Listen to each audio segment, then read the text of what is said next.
Assalamualaikum warahmatullahi wabarakatuh. Dewan juri yang terhormat, panitia penyelenggara yang saya banggakan, serta teman-teman peserta LDBI yang berbahagia. Sebelumnya, izinkan saya memperkenalkan diri. Saya Vera Arlita Aditya.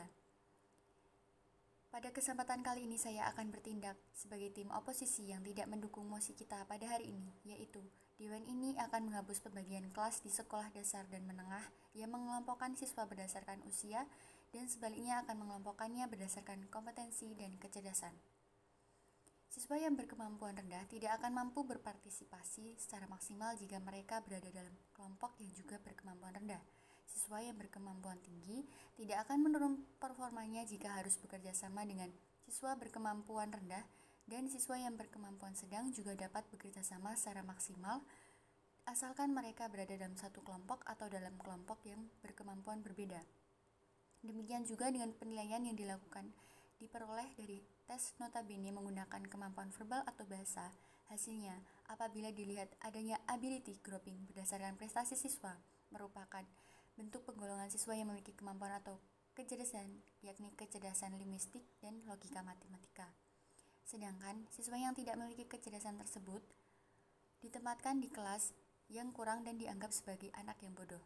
Dari pandangan ini, ability grouping sudah jauh meninggalkan pandangan bahwa siswa mempunyai kecerdasan yang berbeda-beda, sehingga tidak bisa disamakan antara siswa yang satu dengan siswa yang lain. Tiap siswa mempunyai kemampuan kognitif yang istimewa, sehingga rasanya kurang adil ketika terjadi pengelompokan siswa yang berdasarkan pada kemampuan verbal dan matematika saja. Tentunya para pendidik ingin anak-anak didiknya menjadi seorang yang murah hati, baik, dan empati. Awal kanak-kanak sangat penting karena proposil awal biasanya cenderung berlanjut hingga tahun-tahun berikutnya. Anak-anak yang perilaku prososialnya lebih terlihat pada saat mereka mulai sekolah, perilaku ini akan berlanjut hingga ke jenjang yang lebih tinggi. Lalu apa landasan yang mendukung hal tersebut?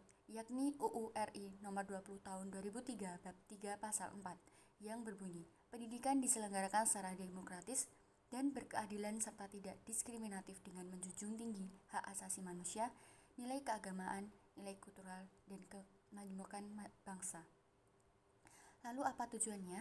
Tentunya orang tua dari anak tersebut menyatakan bahwa pengelompokan siswa akan mengakibatkan kesenjangan atau perbandingan antar siswa, menimbulkan rasa minder, kurang percaya diri karena dianggap sebagai anak bodoh, dan menyebabkan pengabaian oleh guru di kelas rendah, dan motivasi anak tidak terpacu karena berkumpul dengan anak yang kemampuannya sama. Orang tua berharap ketika sekolah melakukan pengelompokan siswa, orang tua mengharapkan guru dapat lebih memperhatikan pada kelas yang kemampuannya kurang dan guru dapat memberikan les tambahan bagi kelas yang kurang. Baiklah, saya akan memaparkan beberapa argumentasi, namun sebelum lebih lanjut kepada argumentasi, mari kita lihat definisi dari potensi akademik itu sendiri. Kecerdasan adalah kemampuan manusia untuk memperoleh pengetahuan dan pandai dalam mengaplikasikan dalam prakteknya.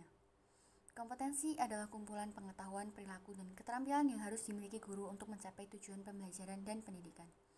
Lalu beberapa poin-poinnya. Yang pertama yaitu pengelompokan siswa berdasarkan kemampuan akademik tidak memenuhi standar pembelajaran dalam pengembangan harga diri. Selain itu, tujuan guru mengajar adalah agar bahan yang disampaikannya dikuasai sepenuhnya oleh semua siswa, bukan hanya beberapa siswa saja yang memiliki nilai tinggi. Lalu poin yang kedua, bagi guru kelas diharapkan memberikan pendampingan belajar bagi anak yang masih kurang melalui tambahan pelajaran, terutama bagi siswa di kelas rendah. Melihat siswa memiliki kelebihan masing-masing yang bisa dikembangkan berdasarkan kecerdasan majemuk, dan memberikan metode pembelajaran yang lebih bervariasi sehingga anak tidak bosan dan bisa mengakomodasi kebutuhan gaya belajar anak yang berbeda-beda. Maka dari itu, tidak perlu dilakukan pengelompokan kelas berdasarkan kecerdasan dan kompetensi. Dengan melihat argumentasi sebelumnya, maka sudah tentu mosi kali ini tidak efektif jika diterapkan. Terlebih guru dan orang tua dapat bekerja sama dalam meningkatkan kemampuan belajar siswa di sekolah dan di rumah. Sekian dari saya, semoga pendidikan Indonesia selalu maju ke arah yang lebih baik. Wassalamualaikum warahmatullahi wabarakatuh.